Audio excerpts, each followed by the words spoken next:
Hi friends, நான் Malini. Welcome to cook with Malini. இன்னைக்கு 4 விதமான ஹெல்த்தி ரெசிபிஸ் தான் பார்க்க போறேங்க. வெயிட் லாஸ்ல இருக்கிறவங்க இந்த மாதிரி தினமும் சாப்பிட்டு வந்தா நல்ல வெயிட் லாஸும் ஆகும், பசி எடுக்காம நல்ல புரோட்டீன் ஃபைபர் எல்லாம் உடம்புக்கு கிடைச்சு ரொம்ப ஹெல்த்தியாவும் இருக்குங்க. குழந்தைங்களுக்கு ஈவினிங் டைம்ல ஸ்நாக்ஸா கொடுக்கறதுக்குமே ரொம்ப பெஸ்டான ரெசிபி. ரொம்ப டேஸ்டி அண்ட் ஹெல்த்தியான இந்த 4 ரெசிபிஸ எப்படி செய்யறதுன்னு பார்க்கலாங்க. பாத்திரத்துல 3/4 கப் அளவு வேர்க்கடலை ஆட் பண்ணிக்கலாம். நான் பச்சை வேர்க்கடலை சேர்த்திருக்கேங்க. 3/4 கப் அளவு பச்சை பயிறு ஆட் பண்ணிக்கலாம். நான் சொல்லியிருக்கிற அளவுகள் 2ல இருந்து 3 பேருக்கு சரியா இருக்கும். ரெண்டெல்லாம் மிக்ஸ் பண்ணிட்டு தேவையான அளவுக்கு தண்ணி சேர்த்து பச்சை பயிரையும் கடலையையும் ஊற வச்சுக்கலாம். இப்ப நான் தேவையான அளவுக்கு தண்ணி சேர்த்து அப்படியே ஊற வச்சுட்டேன். இருக்கட்டும். 5ல இருந்து 6 மணி நேரம் ஊறி வரட்டுங்க. இப்ப நான் ஒரு 5 மணி நேரம் ஊற வச்சிருந்தேன். பாருங்க, நம்ம வேர்க்கடலையும் பச்சை பயிரும் நல்லா ஊறி வந்திருக்கு.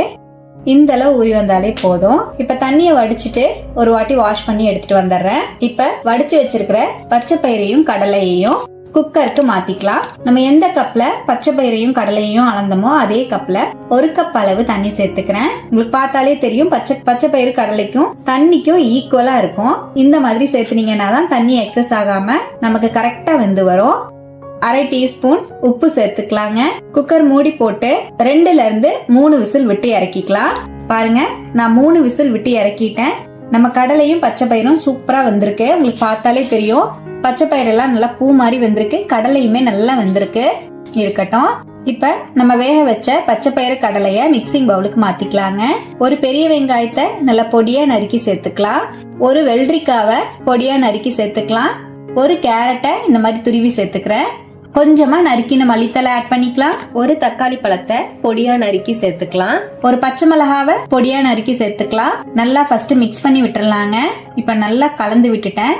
இதோட கேரட் வெள்ளரிக்காய் எல்லாம் சேர்த்துக்கிறதுனால இன்னுமே டேஸ்டா இருக்கும். இப்ப நல்லா மிக்ஸ் பண்ணிட்டேன்.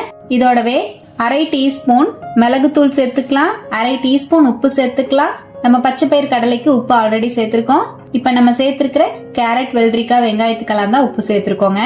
1 டீஸ்பூன் வறுத்த ஜீரக பொடி சேர்த்துக்கலாம். 1/2 டீஸ்பூன் சாட் மசாலா சேர்த்துக்கலாம். நல்லா மிக்ஸ் பண்ணிக்கலாங்க. பாருங்க, நல்லா இந்த மாதிரி கலந்து விட்டுட்டேன். நல்லா ஃபுல்லா மிக்ஸ் ஆனதுக்கு அப்புறம் இதோடவே 1/2 லெமன் ஜூஸ் புளிஞ்சு சேர்த்துக்கலாம். நல்லா மிக்ஸ் பண்ணிக்கலாம். அவ்வளவுதான், நம்மளோட புரோட்டீன் ரிச் சூப்பரான பிரேக்ஃபாஸ்ட் பவுல் ரெடி ஆயிடுச்சுங்க. டேஸ்ட் சூப்பரா இருக்கும். கண்டிப்பா ட்ரை பண்ணி பாருங்க. குழந்தைங்கள பெரியவங்க யாரு வேணாலும் எடுத்துக்கலாம். இந்த 1 கப் போதுங்க. பிரேக்ஃபாஸ்டுக்கு எடுத்தீங்கன்னா மதியம் வரைக்கும் நல்ல ஃபில்லிங்கா இருக்கும். வெயிட் லாஸ்ல இருக்கிறவங்களும் இந்த மாதிரி ட்ரை பண்ணி பாருங்க. ரொம்பவே டேஸ்டாவும் இருக்கும். ட்ரை பண்ணி பார்த்துட்டு எப்படி வந்ததுன்னு கமெண்ட்ல மறக்காம என் கூட ஷேர் பண்ணுங்க. இருக்குங்க. ரொம்ப டேஸ்டியான இந்த சன்னா சாட் ரெசிபி எப்படி செய்யறதுன்னு பார்க்கலாம். நான் இன்னைக்கு ஒரு 200 கிராம் அளவுக்கு கருப்பு சுண்டலை 8 மணி நேரம் ஊற வச்சு எடுத்து வச்சிருக்கேங்க. ஊறி வந்த சுண்டலை குக்கருக்கு மாத்திக்கலாம். சுண்டல் மூழ்கிற அளவுக்கு தண்ணி சேர்த்துக்கலாங்க. குக்கர் மூடி போட்டு 6ல இருந்து 7 விசில் விட்டு இறக்கிக்கலாம். சுண்டல் நல்லா வெந்து வந்துரும். பாருங்க, நான் ஒரு 7 விசில் விட்டு இறக்கிட்டேன். சுண்டல் பாருங்க நல்லா வெந்திருக்கு. இந்த அளவுக்கு சாஃப்டா வேக வச்சு எடுத்துக்கோங்க. இது அப்படியே இருக்கட்டும்.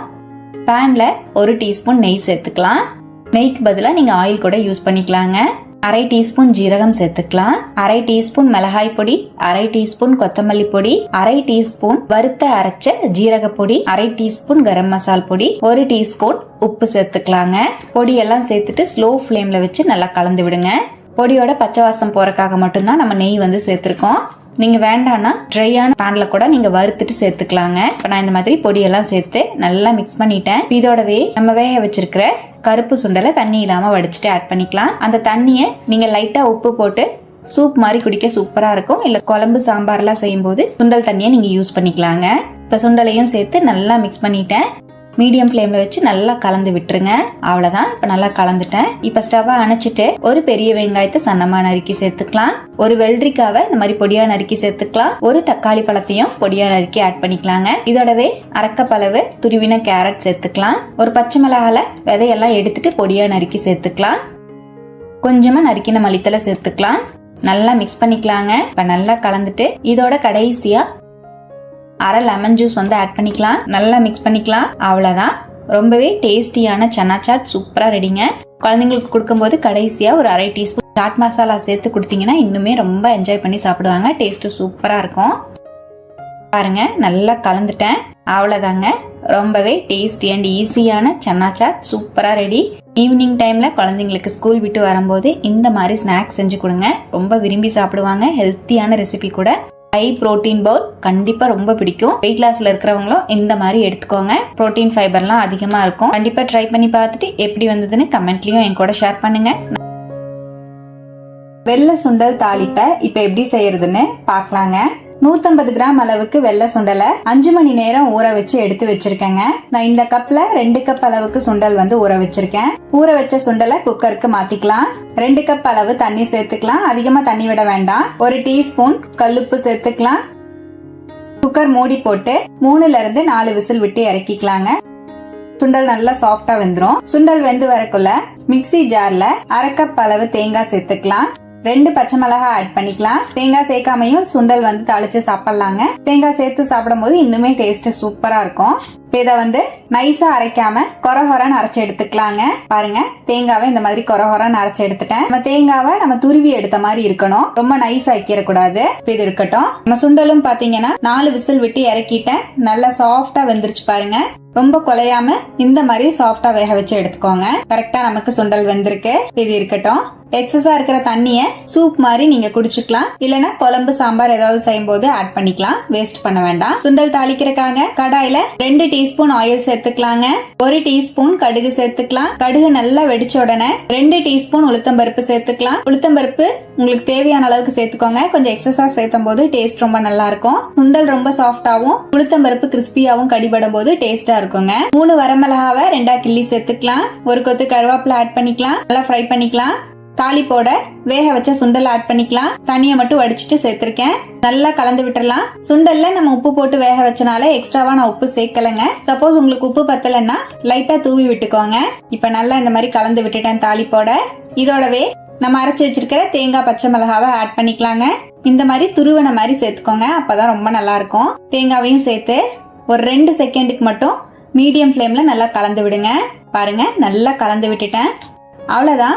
ரொம்பவே டேஸ்டி அண்ட் ஹெல்த்தியான சுண்டல் தாளிப்பு சூப்பரா ரெடி ஆயிடுச்சுங்க. குழந்தைங்க ஈவினிங் டைம்ல பசியோட வரும்போது இந்த மாதிரி சுண்டல் தாளிப்பு செஞ்சு கொடுங்க. ரொம்ப என்ஜாய் பண்ணி சாப்பிடுவாங்க. இருக்குங்க. இப்ப இந்த டேஸ்டி அண்ட் ஈஸியான பச்சைப்பயிறு சுண்டலை எப்படி செய்யறதுன்னு பார்க்கலாம். பச்சைப்பயிறு சுண்டல் செய்யறதுக்கு நான் இன்னைக்கு 1 கப் அளவுக்கு பச்சைப்பயிறு எடுத்திருக்கேங்க. நம்ம எடுத்திருக்கிற பச்சைப்பயிரை குக்கர்ல சேர்த்துக்கலாம். பச்சைப்பயிரை ஒரு 2ல இருந்து 3 வாட்டி நல்லா வாஷ் பண்ணி எடுத்துக்கலாங்க.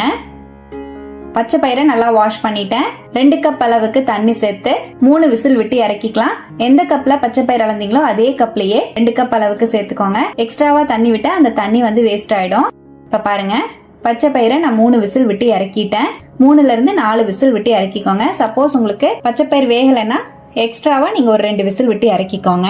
எனக்கு 3 விசில்லயே பச்சை பயிர் நல்லா வந்துருச்சுங்க. பாருங்க, எக்ஸ்ட்ரா எந்த தண்ணியுமே இல்ல.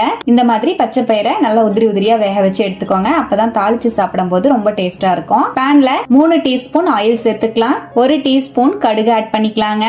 1 டீஸ்பூன் உளுத்தம்பருப்பு சேர்த்துக்கலாம். நல்லா வெடிச்ச உடனே 1/2 டீஸ்பூன் ஜீரகம் ஆட் பண்ணிக்கலாம். 1 கொத்து கருவேப்பிலை சேர்த்துக்கலாம். 4-5 வரமிளகா ஆட் பண்ணிக்கலாம். ஒரு பெரிய வெங்காயத்தை பொடியா நறுக்கி சேர்த்துக்கலாம். நல்லா வதக்கிக்கலாம். வெங்காயம் நல்லா டிரான்ஸ்பரண்ட் ஆகுற அளவுக்கு வதக்கிக்கோங்க. இப்ப நல்லா வதக்கிட்டேன். வெங்காயம் இந்த அளவுக்கு வதங்கினதுக்கு அப்புறம் இதுலயே ஒரு 1/2 கப் அளவுக்கு துருவின தேங்காய் சேர்த்துக்கலாம். நல்லா வதக்கி விட்டுக்கலாம். தேங்காவோட ஈரத்தன்மை எல்லாம் போற அளவுக்கு நல்லா வதக்கிக்கலாங்க. மீடியம் ஃப்ளேம்ல வச்சு நல்லா வதக்கி விடுங்க.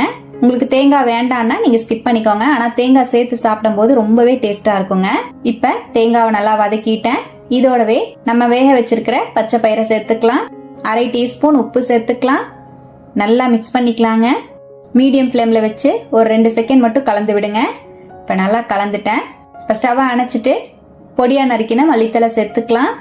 அவ்வளவுதான், நல்லா கலந்து விட்டுருவோம். ரொம்பவே டேஸ்டி அண்ட் ஈஸியான பச்சைப்பயிறு சுண்டல் சூப்பரா ரெடி ஆயிடுச்சுங்க. டேஸ்ட் அல்டிமேட்டா இருக்கும்.